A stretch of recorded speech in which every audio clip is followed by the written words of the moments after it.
Voilà, le 25 mai est passé, le RGPD est appliqué à partir de maintenant. Mais il n'est pas trop tard. Comment s'y prendre? On va voir ça dans les minutes qui suivent. Tout d'abord, le RGPD, c'est pas le bug de l'an 2000. À partir du 26, il faut toujours s'en occuper. C'est une grosse nuance. On a beaucoup de gens qui disent ah, c'est le bug de l'an 2000, tout le monde en parle pareil, les consultants veulent nous vendre leur sauce, etc., etc. C'est pas le bug de l'an 2000. Une fois passé, on doit encore plus s'occuper du RGPD. Donc, même si on est le 26, le 27, le 28, peu importe, allons-y. Et qu'est-ce qu'on fait maintenant pour le RGPD?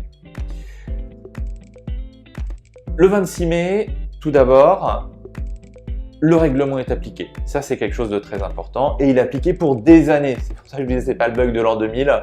Le 2 janvier, ça continue. Et il est vraiment en place et on va aller faire un déploiement très très fort sur le RGPD. Troisième point, très important, les clients sont très attentifs à son respect.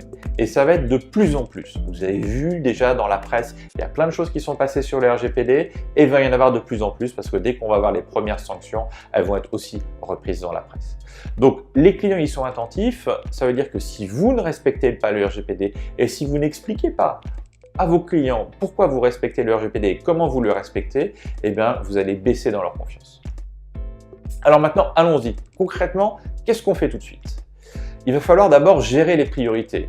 Vous êtes un peu en retard, c'est pas dramatique, mais du coup, il va falloir faire les choses dans l'ordre avec les plus importants en premier. Qu'est-ce qui est important? Ça va être quand on a beaucoup de données clients, par exemple, si on a des fichiers avec des centaines de milliers d'adresses email, par exemple, il va falloir être un petit peu clair là-dessus, ou alors des données qui sont assez chaudes, assez dangereuses, telles que des données de santé, par exemple, bien sûr, ou quelque chose de tout bête auquel on pense assez rarement, mais votre fichier salarié, par exemple, eh bien, il va falloir réfléchir comment vous allez le gérer et comment vous allez le sécuriser en particulier. Donc, gérez les priorités, voyez ce qui est le plus dangereux ou le plus quantitatif. Ensuite, sur cette base-là, il va falloir documenter les traitements, documenter ce que vous faites avec cette donnée. Et ça, c'est super important aussi, c'est un grand changement dans la loi, on s'occupe moins des données que ce qu'on en fait, ce qui n'est pas complètement illogique en même temps. Donc, documenter, ça aussi, c'est clé, la documentation, c'est ce qui s'appelle le registre des traitements, mais concrètement, vous faites un fichier Word dans lequel vous mettez tout ce que vous faites avec les données, ça sera très bien. Troisième point, informer les clients, je vous l'ai dit, ça ne sert à rien de faire des choses et de ne pas le dire aux clients, vous avez besoin de construire un capital de confiance avec eux, c'est grâce à cette information que vous allez le construire. Le RGPD, ça fait maintenant plusieurs mois que j'en parle et je vois les points qui sont les plus importants et qui sont peut-être les plus mal compris quand on en parle. Alors on va regarder ensemble et je vais essayer d'attirer votre attention dessus. La première chose, c'est qu'il faut penser traitement. Le plus important, c'est pas tant d'avoir une adresse email, c'est qu'est-ce qu'on va en faire.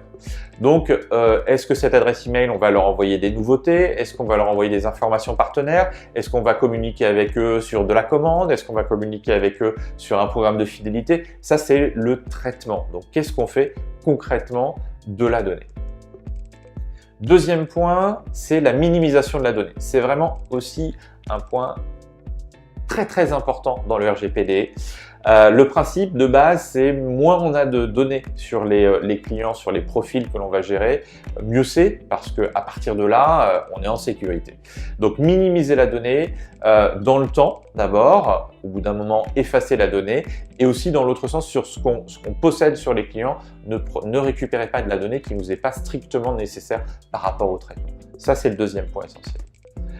Troisième point, apporter de la transparence. Cette transparence, elle est capitale dans le RGPD. Il suffit d'informer ses clients. C'est pas tellement compliqué, mais il faut le faire.